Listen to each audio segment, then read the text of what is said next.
Hi everybody.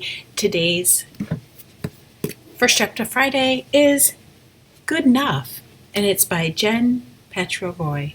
It's a story about a girl who's coping with some mental health issues that are affecting her body and how she's trying to come back into her life again after some of the worst is over. And it's written in a journal entry style, so some people really like that. I do. Here we go. Day 1, Monday. There's a girl with an IV in the bed next to me. She's pale, and she has dark circles under her eyes, like she didn't get any sleep last night. She probably didn't. That's why she's sleeping now at 4 in the afternoon. I can't remember the last time I took a nap. Last year, maybe? When I had the flu and Mom made sure I was tucked into bed and wrapped in blankets. That's when Mom told me I was an awful napper as a baby. You didn't sleep at night, and you didn't nap during the day. She'd stifled a yawn as she said it, like when somebody in school yawns, and I do too. I guess Mom's memory was contagious. You fussed and cried until I had to take you out of your crib and strap you to my chest, just to get anything done. I like imagining myself in one of those baby carrier things, as safe and cozy as a baby kangaroo. I definitely don't feel safe and cozy right now. IV Girl's eyelids just fluttered. I thought she was going to wake up. I'm not sure I want her to wake up. Well, I do eventually. I don't want her to die. But she can sleep a bit longer. I need to get used to this place first. I don't think I'll ever get used to this place, to be honest. I wonder why this girl's on an IV.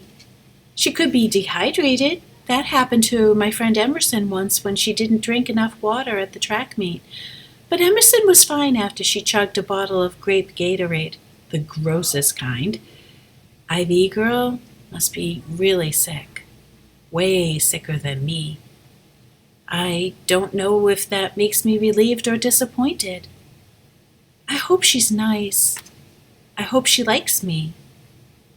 This hospital is cold. IV Girl has 3 blankets over her. I want to steal one to put over my legs, but that would not be a good first impression. Everyone would call me the blanket thief. They'd hide their stuff when I walk by, and they'd hate me. Not that I should care about first impressions. I shouldn't care about IV Girl liking me either. I'm not going to be here long enough to make friends. I never want to see anyone here after today, maybe after tomorrow. If it takes that long to convince them I don't belong in this hospital. The phone's ringing in the hallway. It's rung about 70 times since I got here, which was only half an hour ago. I hear footsteps outside, too, shuffling ones and stomping ones. The creak of a cart. Someone yelling. I won't look, though. I'll stare out the window and I'll write in my journal, even though all I want to do is hide my head under this limp pillow and cry until I fall asleep, too. I can't let myself cry. That's what Mom wants me to do. She wants me to collapse in a state of exhaustion and admit I need help. She wants me to admit I'm sad and hungry and tired, to let other people feed me like I'm a baby. And they're waiting with spoonfuls of mushed peas. Mushed peas are gross. Food is gross. Mom thinks that once I'm locked behind these doors, everything's going to be all right. Like they can give me a magic pill or a course of antibiotics with the side effect of recovery. Things will go back to normal, and then I'll be the old Riley again. I don't even know who the old Riley was or is. And there are no antibiotics that will get rid of my thoughts, which are way too powerful to be silenced. They tell me I'm not good enough. They tell me to be skinnier and prettier and to run more and to eat less.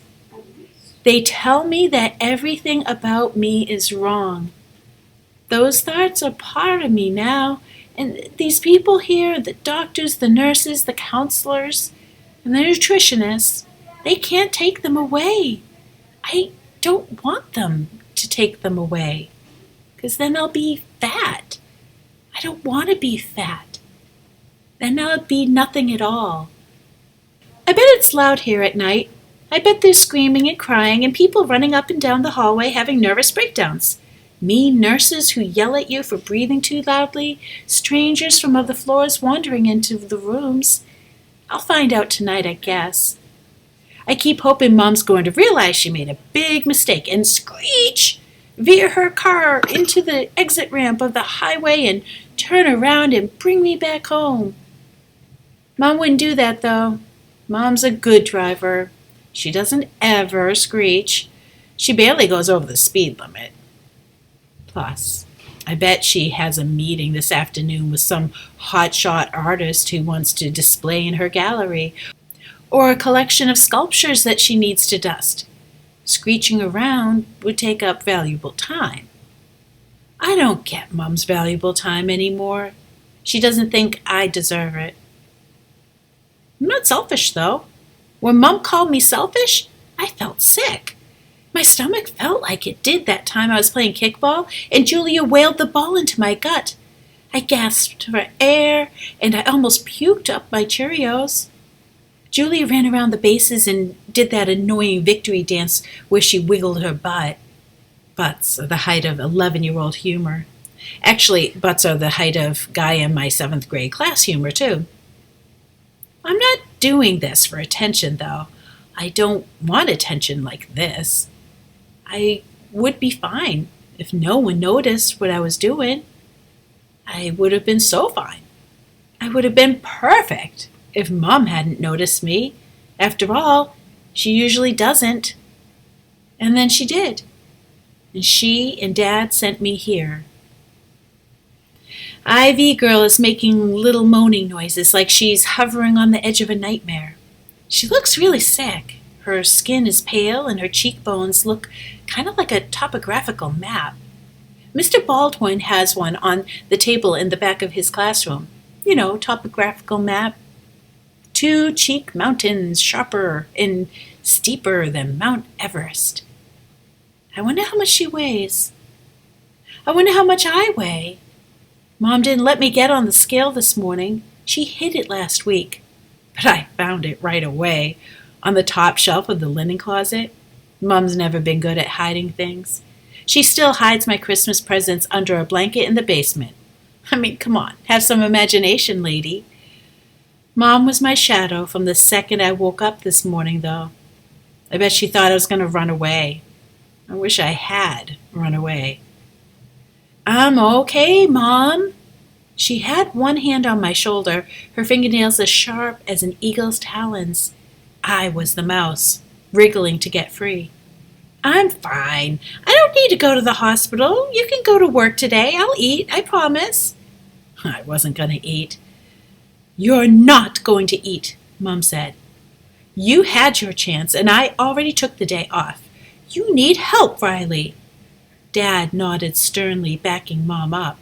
That's all he's been doing lately, just nodding and pressing his lips together like he's a reality TV judge making a very important decision.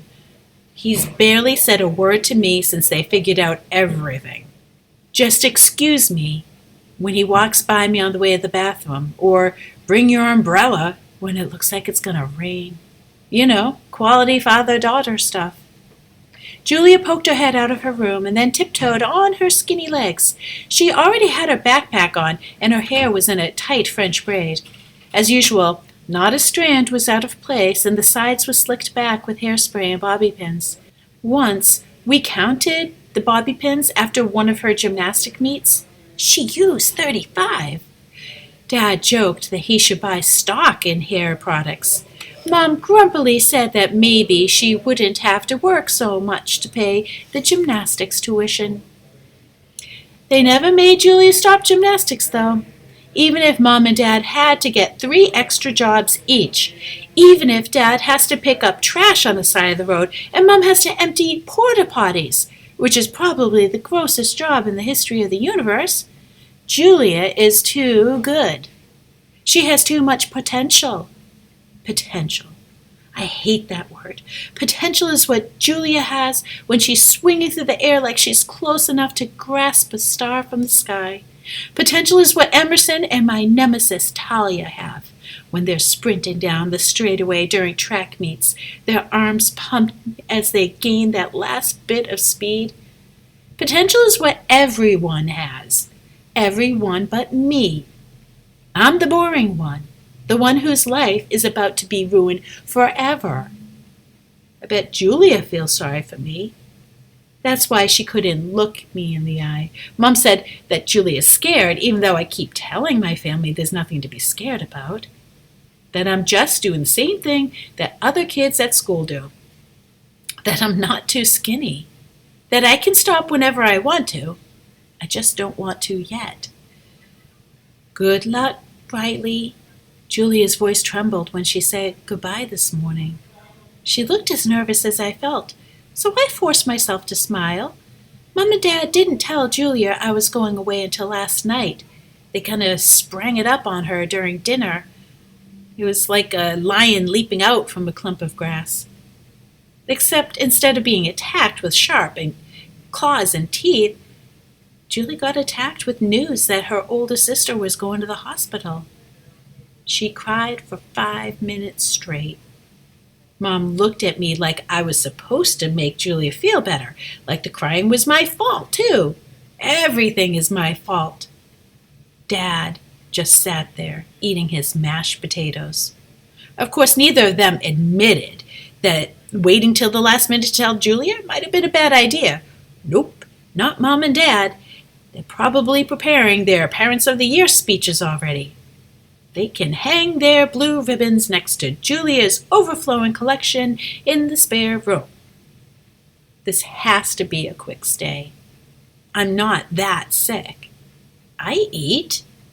I just don't eat as much as Mom and Dad want me to. This is so unfair. I definitely don't look as bad as IV Girl. Ooh, she's awake. She just looked at me, blinked twice, then rolled over. Does IV Girl hate me already? Is she like Talia and all her friends who act like X-ray machines searching me for everything, anything defective? I bet she snores, too. Mom didn't come back. It's been an hour since I last wrote, and she still hasn't come back. I didn't think she really would, but I was pretend hoping. Like when I asked Santa for a unicorn for Christmas. I knew he wouldn't really give me a unicorn, but I asked her anyway, just in case. I still held my breath going down the stairs on Christmas morning. I wasn't that disappointed, but I was a little disappointed. A unicorn would have been the coolest of all presents.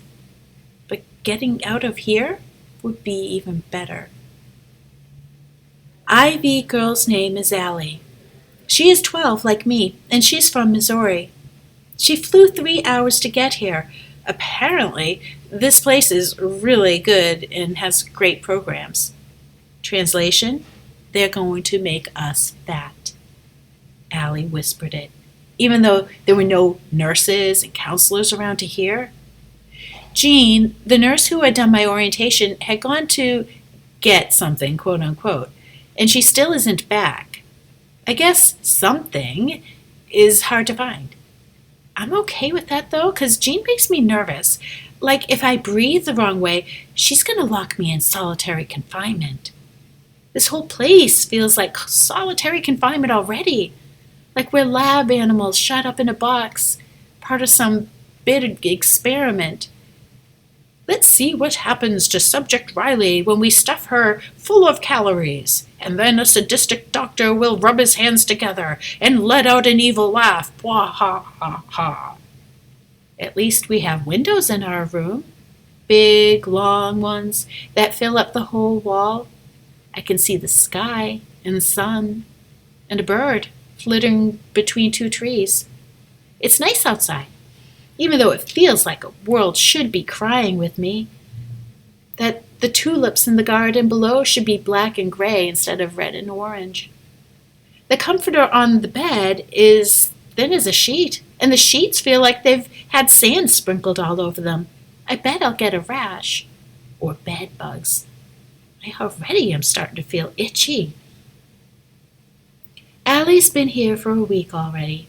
She has anorexia like me. I have anorexia. That's weird to write. I never thought about it like that before, but that's what Mom says I have. That's what Dad would say I have if he actually talked to me about what's going on. And that's what the admission people say I have. Anorexia nervosa. They wrote it in red pen on the top of my file. I don't feel like I have a disease. I'm not barfing or fainting. Well, I almost fainted that one time at school, but that was just once. One fainting spell does not make me sick, especially since I feel ridiculously huge. I didn't run today. All I've been doing is sitting in the car, in the waiting room, in this room. I want to move, but I can't. They won't let me.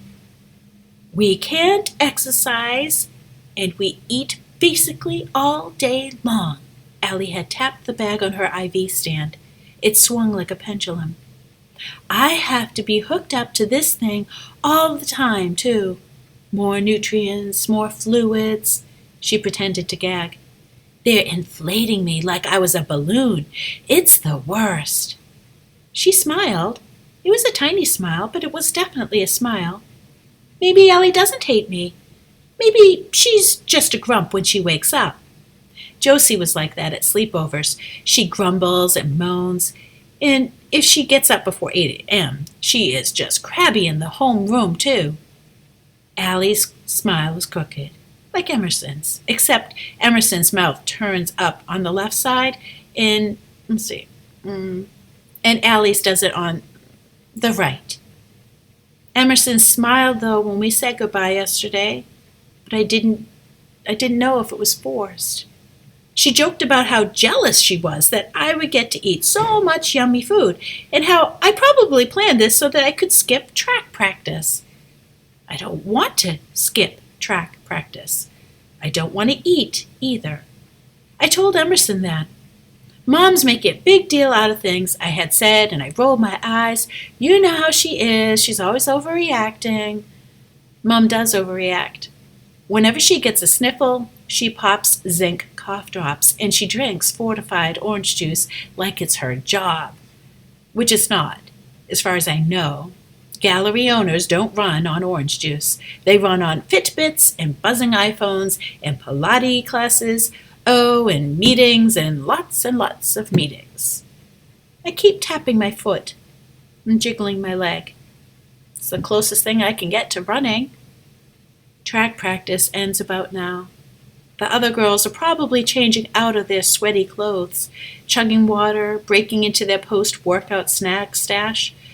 I'd still be on the track, running extra laps, yelling an excuse to Emerson when she invited me over after practice.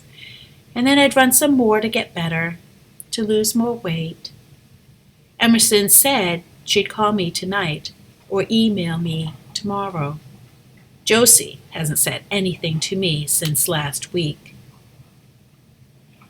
Allie talks a lot. Everyone here does. Jean babbled on and on about the rules while she helped me unpack. No outside food, no exercise, no visitors outside of weekends and evening hours unless they're approved. Participate, be honest, eat according to your meal plan. I'm glad Jean didn't make me sign an agreement because there's just no way I can agree to all those rules. I'll eat, but I'll only eat so I can get out of here faster. Then I won't be honest. They don't need to know about my feelings. I'll smile and I'll nod until my head falls off. That will be my disguise. I have to go eat dinner now. I don't want to eat dinner now.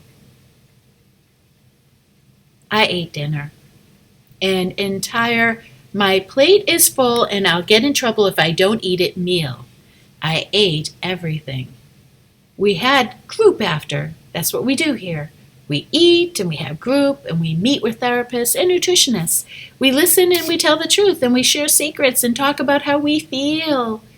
And we gain weight. My chest is seizing. I want to go for a run. I need to go for a run. My times are dropping with every second that I sit on my butt. I'm already the slowest one on the team. I can't afford to get worse. I have to be in shape to qualify for regionals next month. I just have to. I have to. I'm trying to jiggle my legs so that the counselor doesn't notice. That's some movement at least. But the counselor noticed. She raised her eyebrows and she pursed her lips like that old lady who works at the pharmacy does every time she sees me. I bet she still thinks I'm a little kid who throws a tantrum if Mum doesn't give me the chocolate bar I asked for. Ha ha, there's no way I'd ask for a chocolate bar now. I stopped jiggling. At least I didn't get in trouble. Maybe I got a free pass because it's my first day here. I still want to move, though. Why am I the only one freaking out? No one else looks like they're in pain. Why does my stomach hurt? Is there something wrong with me? I can't write any more tonight. I can't think about this. Except I have snacks soon, more food. And then I go to bed so I can do this all over again tomorrow. And that's the end.